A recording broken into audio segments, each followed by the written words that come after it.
Okay, let's talk about Mythic Vashnik. So this fight is entirely a planning check. We're going to be doing the method strat of tanking between Shadow and Fire for the entire fight.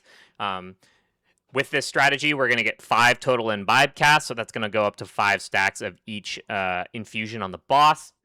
So the ads are going to get stronger and stronger, have more and more health, and each cast of imbibe is going to do 100% more damage than the last. So it is very important that you're properly preparing externals and raid CDs to survive those imbibe casts towards the end of the fight. But if you do properly prepare them, they are not scary. You're not worried about dying to imbibe if you prepared adequate raid healing CDs and defensive CDs to survive, right? So we're not actually worried about the imbibes because we have all that stuff prepped already. The two things we're worried about is the malignant totems, which is the mythic mechanic, and the infections. So let's talk about the totems first. On pull, your actual first set of waves doesn't clear any totems because none have spawned yet, so we're just handling this pretty much normally. You see them do the line strat here because it just makes the boss a safe space, but we're not super worried about doing this. You don't have to. It's like good practice if you want to, but you don't have to. The boss is going to be in the middle on pull. We're going to get this first imbibe cast. Whoever is not the active tank is gripping the 2 burning venoms to the middle of the room, and our warlock is banishing the third one. The main tank is taking Vashnik over to the shrouded venoms, which is the shadow ads, and then gripping 1 burning venom into that stack of cleave. As soon as we're done with the shrouded ads and that burning venom, we're gripping the second one in, killing the second burning venom, and then going back to the middle. Obviously, we're going to get these malignant catalyst soaks throughout the fight as well. A good thing to put on a timeline for your raid lead is just to let the raid know when these are coming, to do a little bit of a spread and make sure people are in soaks. I think you can still stand in the Venn diagrams on Mythic, and it's not the end of the world, but definitely look to limit the amount of damage you're taking on this fight just to be safe, especially on Prog. If someone's going to soak the other one, don't worry about standing in the Venn diagram. Just soak your one, and that's it. After we finish off the second Burning Venom, we're going back mid, and that is the whole boss movement.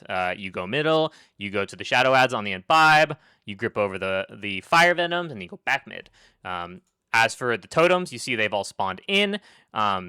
The strategy that we're doing is called the line strat, where going from star, or the middle of the room, towards the entrance, we are just creating a line of Plague Froth waves. And this is going to clear like 70 to 80% of the totems on the field on that first cast. And then on the second set of Plague Frost, you're just looking to clean up any totems that are left around. It is imperative that no totems ever are left. If even one goes off, it is almost guaranteed raid wipe. It gives everyone in the raid a 1 minute long dot that ticks like a shit ton. So we really can't have any of those going off. It is technically livable, and it will be more livable as the season goes on, but we just really don't want that to happen. One thing your raid leader wants to look for is on these circle and diamond marker areas of totem spawns. If you see like 5-ish totems in an area, call for a melee to go there. So you see here, there's 4, but there's actually a 5th one back here too on diamond. And Max actually calls for 1 melee targeted by the Plague Froth to go there and clear on the first set. So you're actually only going to get 4 in their line because they had to send someone over there to do a clear. So they see 1, 2, 3, 4, 5 totems. We're sending a melee. So Plague Froth is going to come out now. They're going to line up with 1 melee going to diamond. This isn't super specific on how you do this lineup. I just suggest starting from star and going back from there. You want to leave a little bit of space between each targeted player, like even a little bit more than was between Trill and Anarchy there is good. And you saw one person go back towards the door because he knew he was going to be able to clear more. Definitely keep your eyes open. If you think you're in a shit spot and need to move up and down the line a little bit, that's fine. To get more cleared. The more we clear, the better, right? But we're just lining up. That's going to clear a majority of the totems in the room. And then as soon as that is done, your raid leader is looking for the remaining totems and assigning the next 5. So you want to assume that every single Plague Froth can clear 2 totems. So if you see, there's 2 totems here, you can assume 1 Plague Froth can do this. So 1 player is going here to the Shadow Altar. You see 2 over here. Actually, I think what they do is they assign 1 purple, 1 entrance, and 3 orange, because on orange is where the majority of the remaining ones are. But you just, I don't think they have any left on diamond because they sent the player over there. So you're really just looking to assign to 2 markers, like, oh, 3 people go orange, 2 people go diamond, 1 person go entrance, and making sure people get to those locations to clear the remaining totems, and that's the entire cycle. After that, you're just doing the same thing 4 times. On the 4th to 5th imbibe, we are ignoring totems. So that's like the enrage sequence is after the 4th imbibe, or no, after the, it's actually after the 5th imbibe. After the 5th imbibe, we are ignoring totems, and we have to kill before the 6th one, or we wipe. So we're going to do 4 sets of totems. So between 1 and 2, between 2 and 3, between 3 and 4, and between 4 and 5. So 4 sets of totems. And then on the 5th set, we're just ignoring them, playing it like heroic, and killing the boss. Another thing to talk about is the infections.